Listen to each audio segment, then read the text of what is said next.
In today's video, I'm going to teach you how to adjust columns in QuickBooks Online Advanced Reports. Whether you're dealing with standard report templates or diving into your custom reports, this process is straightforward and enhances the clarity of your financial data presentation. Let's jump right in.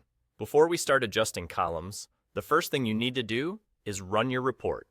QuickBooks Online offers a wide range of reports, so feel free to select any report that fits your needs, be it from the standard templates or one that you've customized. Having your data in front of you is key, as it allows us to understand what we're working with and what adjustments are necessary. Once your report is up, the next step is to refine the view of your columns to make them more insightful. To do this, head over to the top right section of your screen, where you'll see the display option. Clicking on this will open up different criteria settings.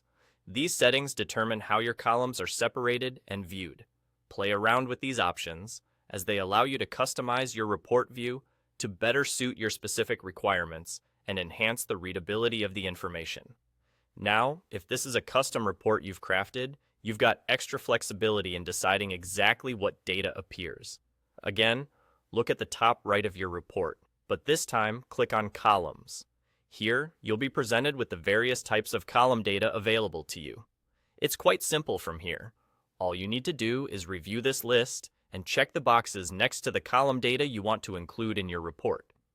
This customization is particularly useful if you want to focus on specific metrics or areas of your business data. That's it.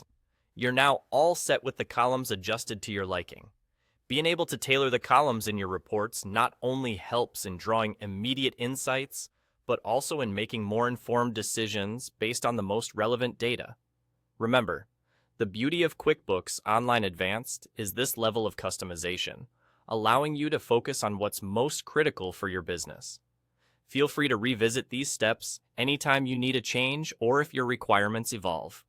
Thank you for watching, and I hope this helps you get the most out of your QuickBooks Online experience. Don't forget to subscribe for more tips and tricks to keep your bookkeeping efficient and effective. See you in the next video.